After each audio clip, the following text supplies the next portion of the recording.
Hi, I'm Stephen Wallace. I'm the co-founder of Beerops, which is Australia's largest tech networking event, now running in 4 cities: Sydney, Melbourne, the lovely Vegas, and of course Perth. The purpose of this video is to try and help onboard our new and our existing sponsors to give you as much informative assistance to help you with your planning exercises leading up to the actual event. Who to speak to, where to go, what to expect, that sort of thing. We're going to give you an overview of where Beerops actually came from. We're going to help you set expectations as much as possible so you can get the best value out of our humble event. So we hope that you find it useful. Please let us know in the comments below if we've missed anything and if we can make this video more useful for you. Get in touch. Thanks very much.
For those of you who came to the Sydney event last year, we're at the same place this year, which is Dockside.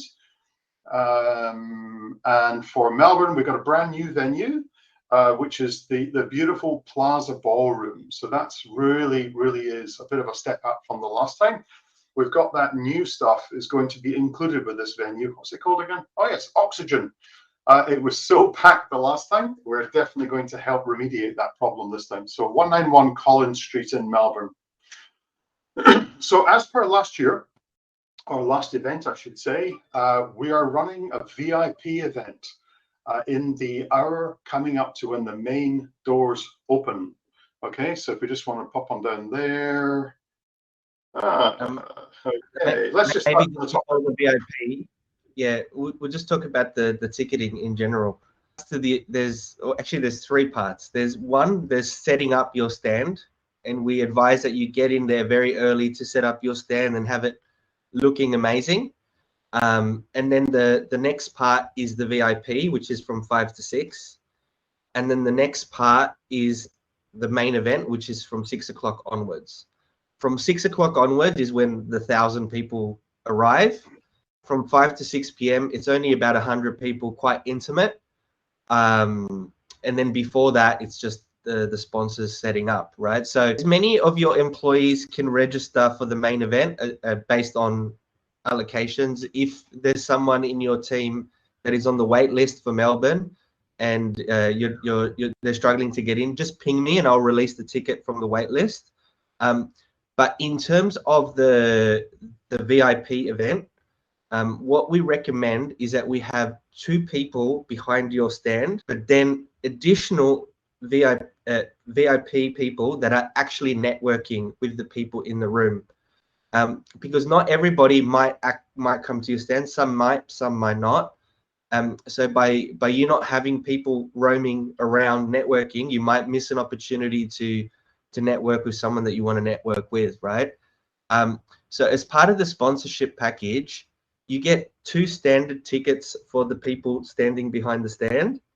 And then the standard sponsors get 2 VIP networking tickets in addition. So that's 4 tickets that you get during that VIP section. 2 behind the stand, 2 for the VIP networking. If you're a platinum sponsor, you get 5. You get 3 for the networking and 2 behind the stand.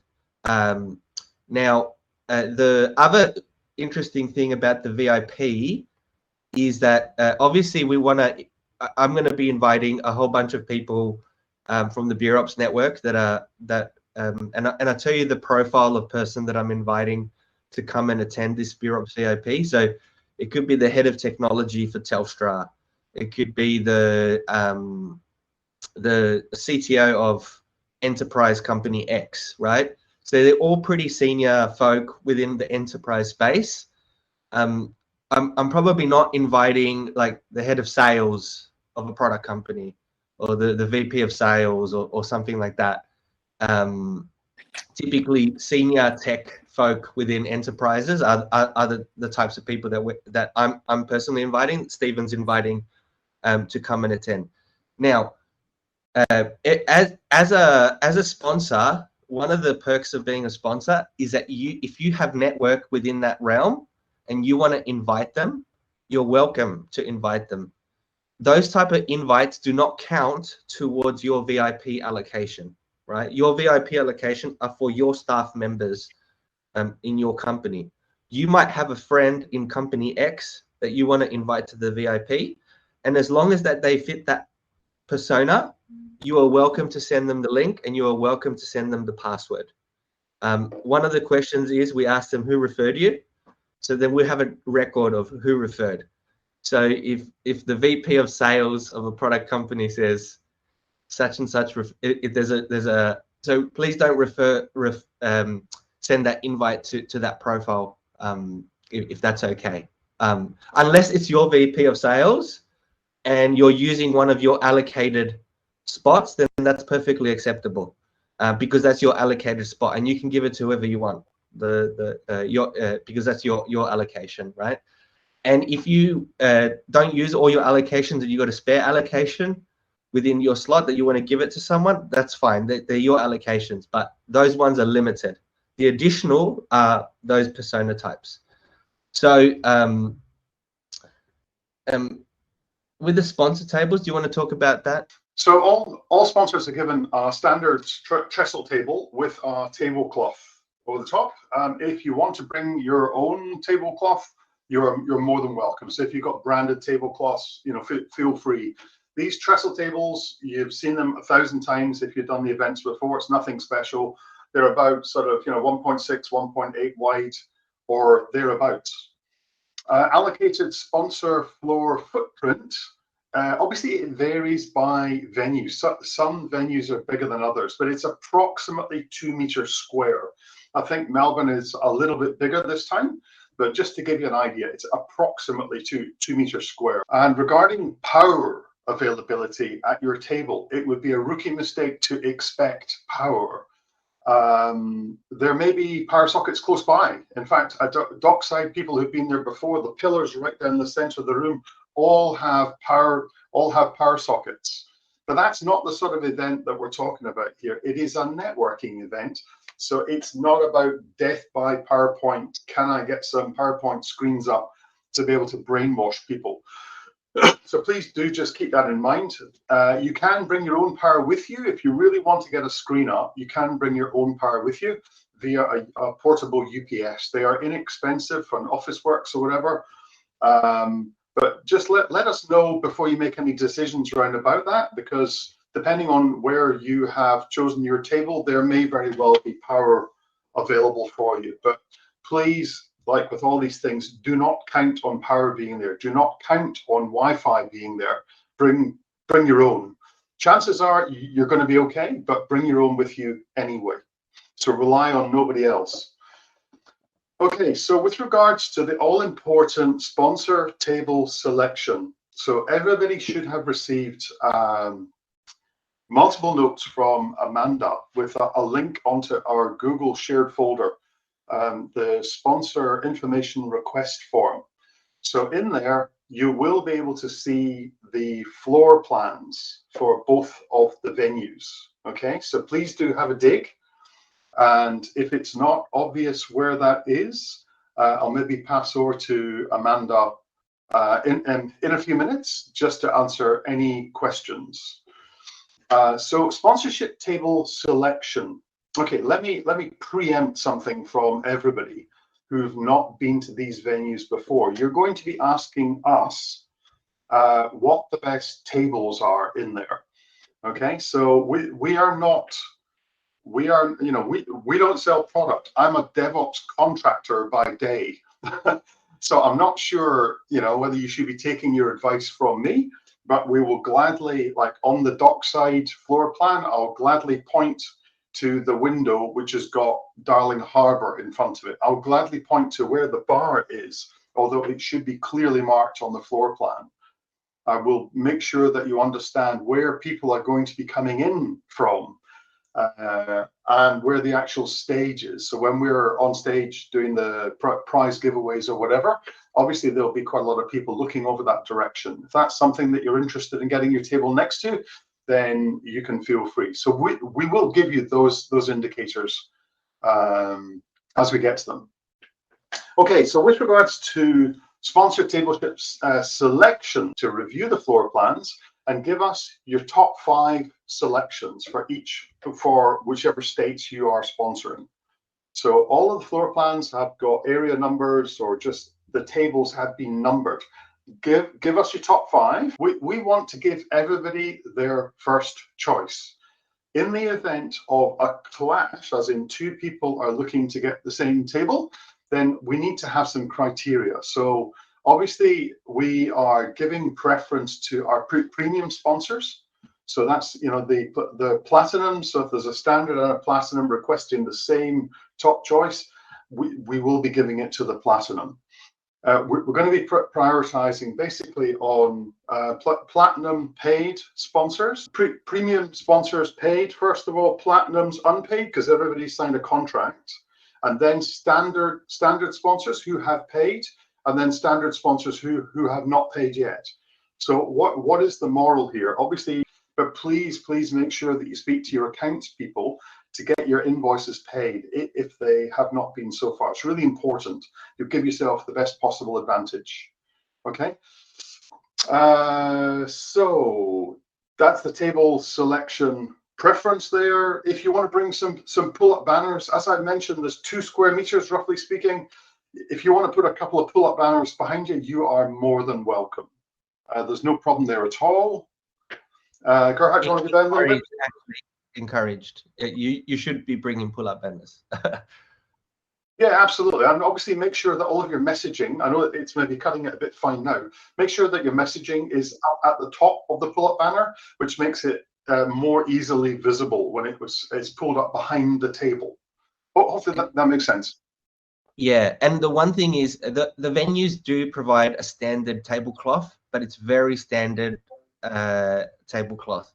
If you have a lot of people, what they do is that they get a branded tablecloth because that gives extra exposure at the front of the table. So it's like having an extra banner in many ways. If you have a branded tablecloth, they're really handy, not just for Beerops, but for any event like Beerops, you can reuse it. So if you don't have your own branded tablecloth, I'd highly recommend you get one for all of your events. In fact, I'm just thinking off the top of my head here, this is one that you get for nothing. And I don't know if this is a terrible idea. And I have had lots of foot injuries through shooting myself in the foot below. But I'm sort of kind of picturing a printed tablecloth that's got pictures of people wearing thongs. You know, the legs with the trousers sort of rolled up and the thongs underneath. What a great opportunity for a picture. Yeah, I've got it in my head. I would be there with my phone taking pictures. Anyway, you can choose to do that if you want. Okay, so VIP event, Gerhard. You want to just have a little chat further about that? Yeah, so I think I already ran through it before. If you haven't got it already, Amanda sent an email previously with the links to the VIP along with the password. The password is Beerops with capital B, capital O, VIP, capital V, capital I, capital P, exclamation mark. So if you haven't got it, ping Amanda and she'll resend it. I'm just mindful maybe it was sent out before a sponsor came on board, and then you might have missed it because you were a more recent sponsor. But links to the VIP were sent out. We would ask everyone that wants to attend Beerops VIP to please register based on your allocated spots. Not register via the standard page, but the VIP page. And the reason being is that we're going to have a separate, perfect. What Ben put in the chat. Yes, you'll get the FAQ document. We're just going to make final updates and you'll get it tonight. Awesome. Yeah, so it's important that you register because we got 2 scanners. We've got scanners for VIP and we've got scanners for regular attendees. And the VIP folk are going to have pink wristbands, whereas the non-VIP are going to have non-pink wristbands. The people serving drinks and food, regular wristbands will work from 6 o'clock onwards. Pink wristbands will work from 5 to 6 for the VIP drinks and will work past 6 p.m. So you won't need to get a pink wristband and a white wristband. If you're a pink wristband, it'll work for the VIP and it'll work for the main event. So the way we control the numbers is through the pink wristbands, and then the staff have instructions to only serve pink wristbands at from 5 to 6 p.m. So please make sure you register for that. In addition, we do have a little bit of an incentive for you to invite execs. So actually, we got this. It was Ben's idea. Ben, wherever you are. If it's a great idea, then it's Ben's idea. Okay. No, if it's a great idea, maybe it's mine. Ben, maybe not so. It was a good idea. Um, so Ben uh, said if he invites lots of execs, is there any incentive for doing that? And so we decided that we would add an incentive. For every 5 execs that you invite, you'll get an additional VIP wristband. So if you invite, if five people register and they say, who invited you? And let's say Pete Gatt from Harvard invited me, or anyone from the organization. It doesn't have to be the person from the organization. And so instead of getting 2 VIP wristbands, you get 3.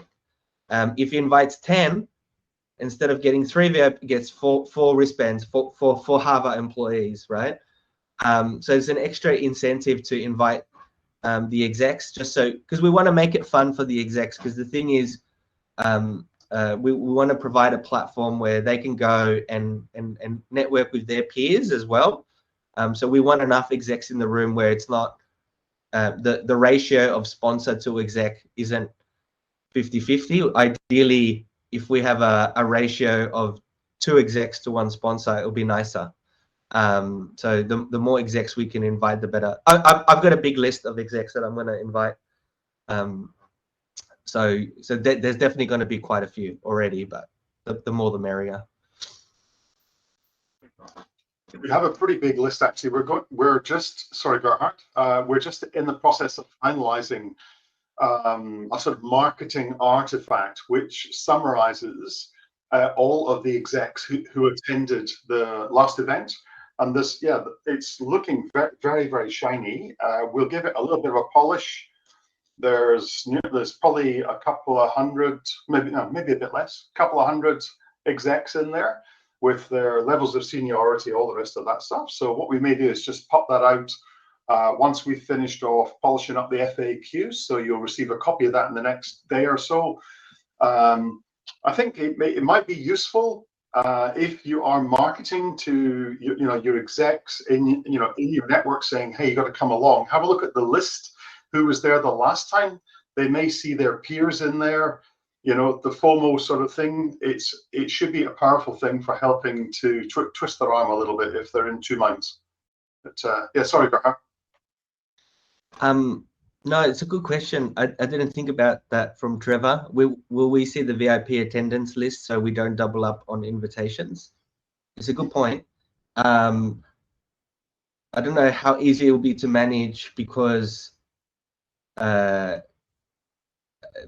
only once they register that we'll have that list, and then how often do we download that list, and how often do we send to all the sponsors?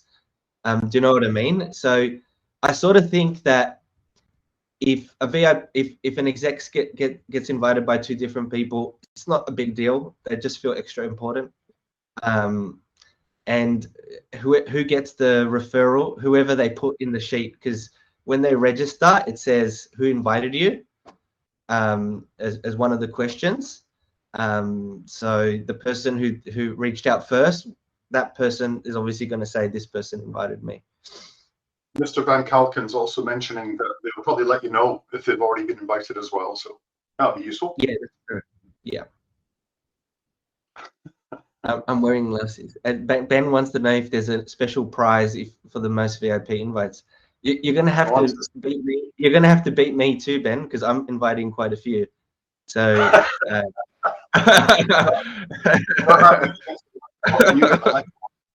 I think last time I got the most invites. So did you go home? Did you?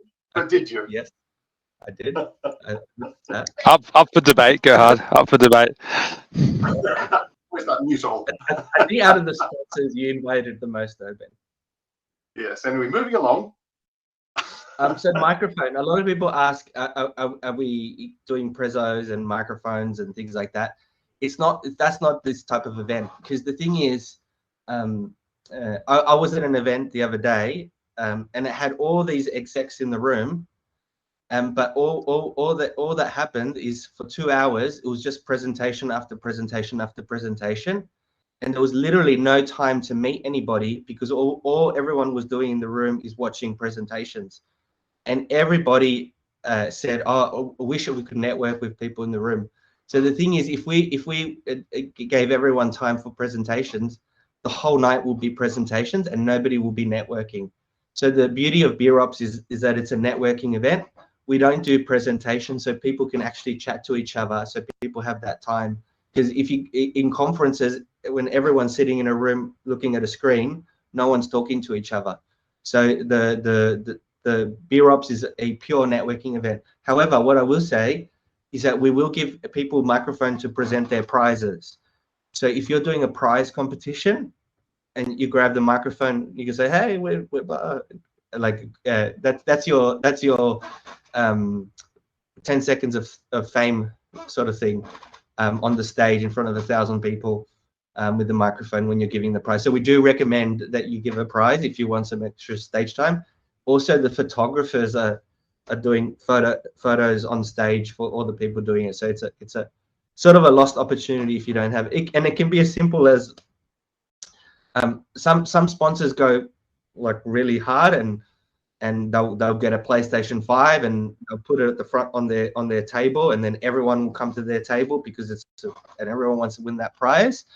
But you don't have to go that hard. It could be as simple as $100 worth of Lego. People will still want to win that, if depending on what your budget is, and people that still looks good on stage. So depending on what you want. If I can just add to that, Gerhard, it's a really, really important point. And another thing that you should not miss here is that we are going to start promoting the sponsors as we go, and each of our promotions is going to mention the tags that you have provided us. Now, if you have donated a major prize and you've given us a picture or a link to a picture that we can use, that makes really, really easy marketing, which will attract more people because obviously they want to come along, enjoy the event, and win some prizes. Okay, so please do make sure that you have provided all that information. Really, really consider giving a major prize. It's definitely in your interest. Amanda has sent out a sponsor information request. Basically, what that is that we're going to have a rolling deck that night on big screens. So the information that you give Amanda will be able to put it on the big screen on the night in terms of logos and tags and whatnot. So if you haven't got it, ping Amanda and ask for it again. There were people asking me about loading dock. The loading dock information is on the sponsor information sheet. So please have a look at the sheet. It's really important. And then the other part that I was going to say is if you're doing any social posts like, hey, we're going to be at Beerops, like warming up the people either on LinkedIn, your CRM, feel free, especially on LinkedIn, feel free to tag me, tag Beerops, tag Stephen. I'll reshare it, re-like it. I'll share it with the Beerops thing as well and like it with the Beerops thing. I have 17,000 followers, I think, something like that on LinkedIn. So I'm happy to reshare everything. It'll give you some just, yeah, if you tag me though, because I won't see it otherwise if you don't tag me. Also, hashtag Beerops is what we've been using for all of the things. So there's people that already follow that hashtag on LinkedIn and other platforms. So if you use hashtag Beerops, it's probably going to amplify your post a bit more as well. As Gerhard has mentioned, obviously marketing is something that's really important. We'd really encourage all of you try and engage your marketing teams to start promoting. Get some excitement going. Tag us in, so we'll do the likes and reshares and all the rest of that good stuff. With regards to requests and expectations, as per the document, so what do we request from sponsors? Maintain a professional and courteous demeanor. So we all know which tables we're going to be getting. Just like be nice. It's basic sort of common courtesy. I know we're not going to have any problems with, because you all look very, very shiny and nice people. Plan and execute marketing campaigns to help and promote the event. We've mentioned that. If you can just tag us in, we're pretty well connected guys. Gerhard mentioned that he's got 17 connections, you know, so he will post them down as 17. I've got like, you know, 10 or something like that, 10,000. You know, the CRM is like, whatever it is, 19,000, 20,000 names or something like that. It's going to be heavily promoted, but we do need your help. So please do tag us in. Keep us informed if there's any delays with regards to your invoice payment. So that's just common courtesy as well, please. We're a really, really small company. Can you imagine how big the bills are for this from a personal sort of perspective? It's me that's doing the bankrolling here, and we're into the Star at the end of the year, and we're into an enormous venue down in Melbourne called Marvel Stadium. Can you imagine how big the deposits and all the rest are for that? Yeah, it's scary. So we'd really, really appreciate your diligence with regards to following up and making sure that the invoices get paid, so we don't go broke being successful here, if you get my drift.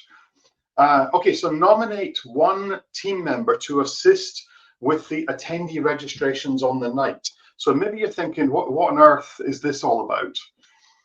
Okay, so getting 1,000 people into the room is a monumentous effort, and it's coordinated primarily by my beautiful wife called Marquita, who's hiding in amongst the audience here.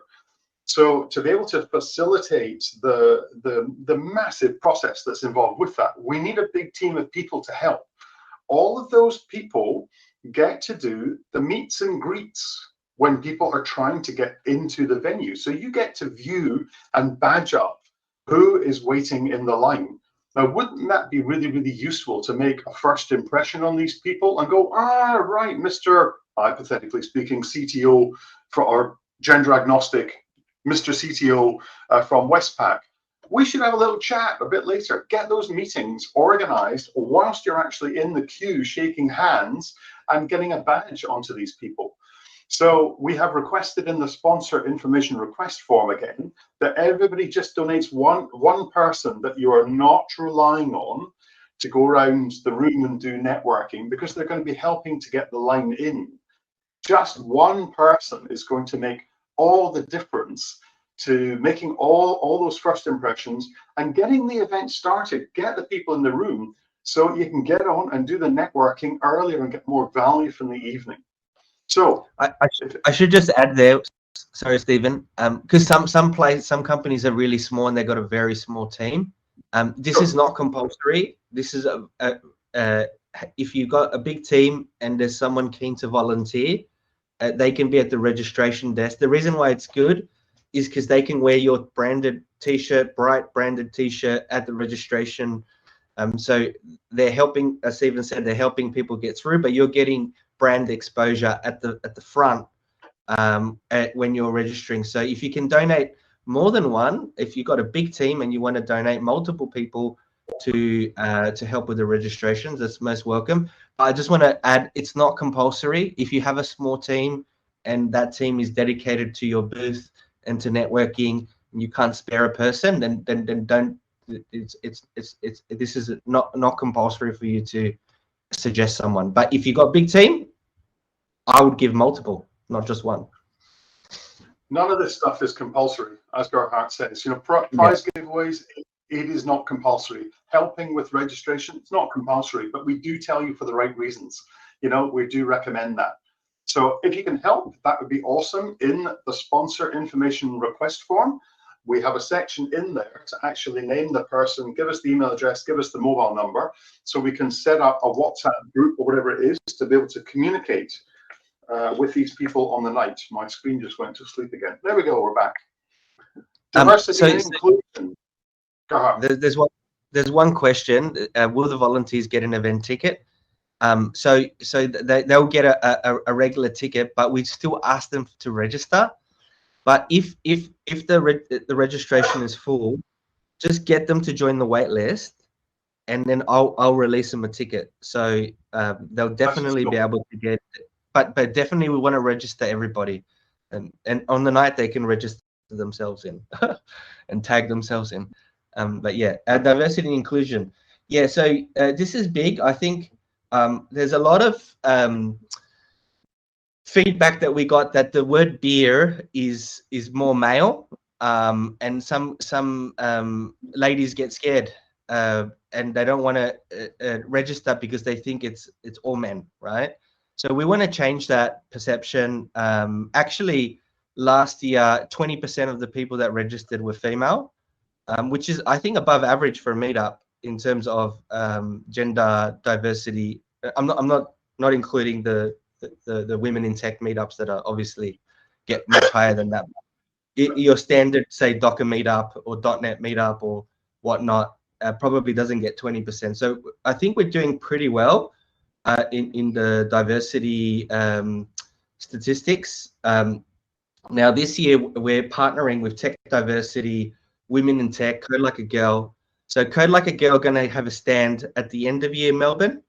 Tech Diversity are going to have a stand in Melbourne and Sydney mid and end year. Women in Tech are the biggest group in Brisbane, so they're going to be in the Brisbane, and they've got a cool tagline: "Bring the bubbles to Beerops," because they're into they want champagne and bubbly drinks, so they're bringing the bubbles to Beerops. So that's pretty cool. And so far, out of the people that have registered in Melbourne, we've got 250 females that have registered for the Melbourne event. And then I haven't done the numbers yet for Sydney, but I will. So we're certainly getting a lot more diverse crowd than when we first started Beerops, and we're a part of that is that we've got a whole bunch of organizing. A lot of the new co-organizers we have a more diverse organization group with Claudia, Nat, Simone coming on board. Stephen's wife is always been behind the scenes. So is Amanda. Like trying to make we do already feel that we are diverse, but sometimes it's not obvious to the community. So your help spreading that word and telling people, hey, this is not just it's not beer for men, it's every drink, bubbles, waters, non-alcoholic for everybody, and we want everybody to come, and as such, that's why it's important that we follow the code of conduct. We act in a good manner, so people, the word of mouth gets out there that, hey, this is a safe and inclusive place for everybody, and people will re-register and come again. So yeah, that's just a little bit of a high level view on that. Anybody that wants to come to the event, the quicker you get them registered, the better. Yeah. Yeah. Because I always get last minute, on the day, these 10 people, can you register them? And it's much harder on the last day.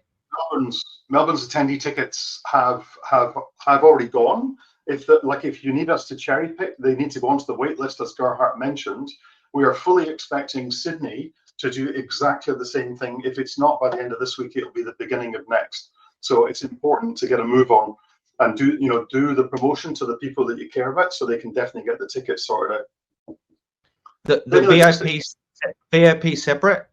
The password will work. They will register. Logistics, if you don't mind. Yeah, venue logistics. So people asking about loading docks. The answer is typically yes. For the venues that we have, it's a definite yes. And we've got the sponsor information request form. We'll give you the details of the actual venue contact that you need to get in contact with to book a slot to be able to deliver your kit. So if you're wanting to ship your merchandise like a day early or get it there the morning of or whatever, then we have a contact that is at the very top of this form, I believe, this document. It's going to have the venue contact there. You can get in contact and find out what the details are, which will include names and mobile numbers as well. Delivers the venue, yep, that's covered that.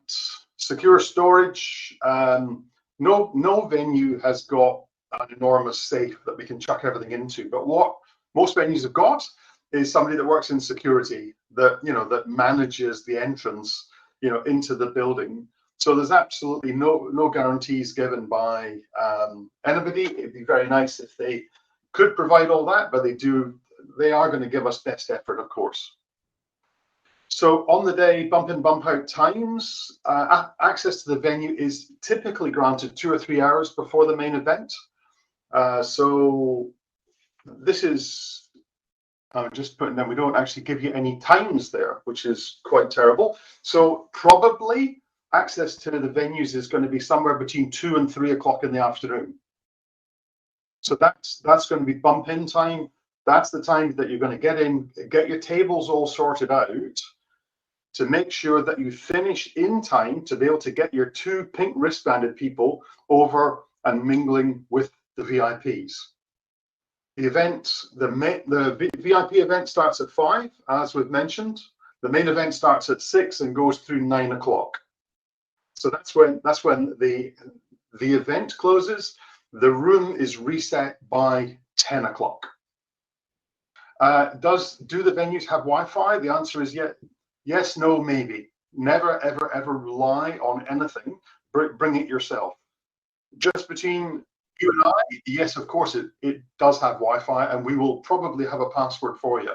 But do not rely on it, please. Please bring your own, tether onto your phones. Make sure that you bring your power bank batteries with you as well, to make sure that you're not going to run out of juice as well.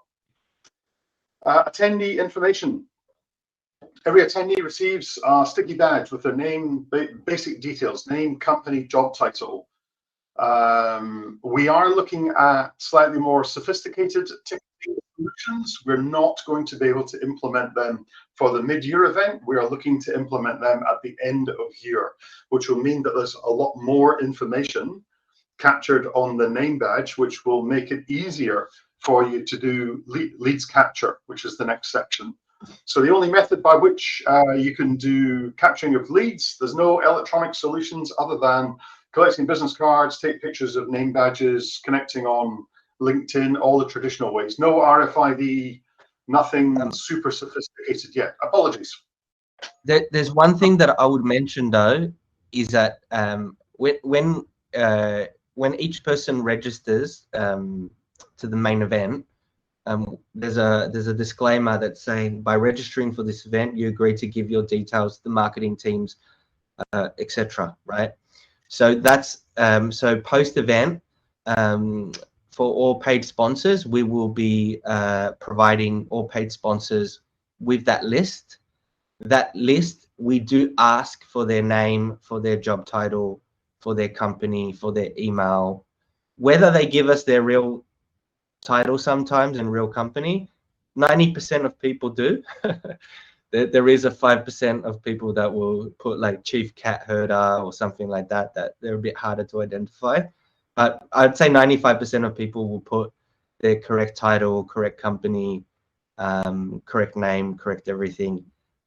So you're going to have that list, and they're all opted in as a result of them registering. I will say, you know, in order to be compliant in Australia, you can send them a marketing message, but you do have to have an unsubscribe option. So I guess there's less of a requirement to have all of these scanners, because in other events they don't give you that list. In Beerops, we will give you that list as part of your sponsorship for the paid sponsors. Now, what you can do if you really want to is that a good way that I've seen some sponsors do it is they just get their phone and take a photo of their name badge, and then they find their details on the list post event. But LinkedIn has a pretty good feature as well, where you can do the barcode LinkedIn code thing, QR code, and then you add as a connection, because I sort of feel getting their details is one thing, but adding them on LinkedIn is even better, because then they appear in your feeds, they appear in your contacts, you can message them. So I'd be recommending you connect with everybody on LinkedIn on the spot. But that's just my opinion on it all. Also, I think that's a really good idea, Gerhard. We need to make sure that the attendees coming along understand how to quickly exchange details via LinkedIn, because that'll make it a little bit more easy for the sponsors. So just another thought, obviously, since all paid sponsors are getting a copy of the list anyway, don't feel too stressed about having to run, you know, business card capturing stuff at your table, feel free to do it, but you're going to be getting the details afterwards. So just like keep that in mind.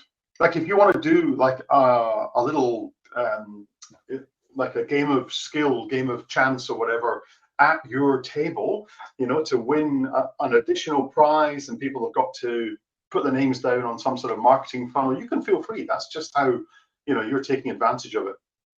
Okay, so back to the document. Gerhard, just want to pop up a little bit. Yeah, I think that's all. Cancellation policy. Read your contract for details on that one. Beerops is an in-person event. It's difficult to share beers over a hybrid. It's less engaging, shall we say. Rewards for on-time payments. We provide post-event attendee-based details, so you get the list we've talked about, and also we try to accommodate your primary choice of table location, as we've already mentioned. Event registration, as you know, is through, or ticketing is through Eventbrite. There's no cost for any attendee tickets. It's a charitable event, just in case we've not said enough of that. All the net proceeds are given away for this. And we've got rookie mistakes to avoid. Okay, so ensure. So this has been just rewritten just a teeny tiny bit. Do not expect there to be any power outlets there. I told you that already. Make sure that you check for last-minute emails from the Beerops team. Make sure that you know what's on that sponsor information request form. It is a goldmine of useful information. And please make sure that you complete it on time, ASAP. This will then allow us to continue with our marketing as well. Make sure that you bring power banks and cables to make sure that you're not going to lose the juice on your phone. And understand, obviously, Beerops is a networking event, not a PowerPoint presentation-y sort of thing. It's about get out there, and the message that we always use is get out there, meet 5 people that you've never met before, and ask them how you can be of service. Yeah, the ethos of it is if you follow that through genuinely, then it sort of facilitates the speed of trust in that environment. And obviously, trust-filled relationships is where commerce will flow thereafter. Anyway, get off my soapbox for that one. No, there's one more tip as well. I would say is you should have one person within your team dedicated to socials on that night, because I find that if you take a really nice picture, hashtag Beerops, put it on LinkedIn, on the night or within X hours of the event, you get a lot of traction versus because the thing is, we're going to have a professional photographer, but the professional photographer sometimes takes 2 or 3 days to give us all those photos to share out, and we'll share them out to the sponsors, the professional photos. But it's after 2 or 3 days, the hype has come down a bit, and then all the people that were taking photos with their phone and doing socials, they get all the algorithm and attention, etc. So I would have one person within your company on social duties, taking photos, posting on socials, tagging, hashtagging, etc. The winners chosen. Okay, for the newbies, as part of the registration process, when you come into the venue, you get a name badge. You are encouraged to tap on a charity tapper so we can help kids with cancer. You're encouraged to pick up a t-shirt. As part of that registration process, you're given a wristband that has a unique number on it, and it's got a detachable little slit with a copy of the number, which you put into a goldfish bowl. So this goldfish bowl gets more and more tickets in there throughout the night. And we get the sponsors up on stage during the prize giveaways, the photographer ready to take the snaps, videographers taking the film as well, and the sponsor comes up on stage with the microphone. Hi, how you going? There's 2,000 eyeballs looking at you at that point, and then you're going to do the dip in the bowl to pull out a number and watch the happy smiley faces on people's faces out there. This just makes socials melt down. There's one extra thing that I should mention. So there's 2 spots in the evening for prizes. One of the spots is for the goldfish. So you don't need to have your own competition All the goldfish winners are going to be announced as what Stephen said. There's also a time at the end for custom competitions. So, for example, if you don't want to create your own competition, we'll use the goldfish bowl. You come on stage, you take a number at random. If you want to run your own competition, as an example, hey, follow us on LinkedIn, take a picture of the stand, and you're in the running for winning, best photo wins or whatever. If you have your own competition going on, we have a time in the agenda for personalized competition giveaways. But all we do is at that time is like, hey, you've already told us that you're going to be doing that, and then we'll tell you what time to come on the stage, and then you just, hey everyone, thanks for coming, here's my winner, boom. And then that way you run the competition based on your own terms. So you don't have to do the goldfish if you don't want to. Do they register if they're both sold out? Sorry. Yeah, if you just get them to join the wait list and email me their name, I will release the ticket from the wait list. Okay. All right. Thank you. Sorry, just a clarification regarding the wait list. Yes. From my understanding, and that's also what I'm sharing with them, but you know this one better. So if, for example, they join the wait list, and then we release that spot for them, it does not mean that they are automatically registered, right? So it's crucial that they need to register after, right?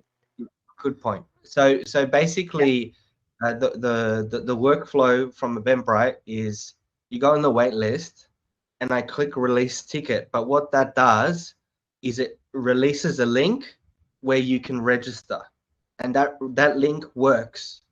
But once they get that email, they still have to register. So the wait list, I release the ticket, they then register. If I release the ticket and they don't register, their name won't come up on the registration list. So they still have to register.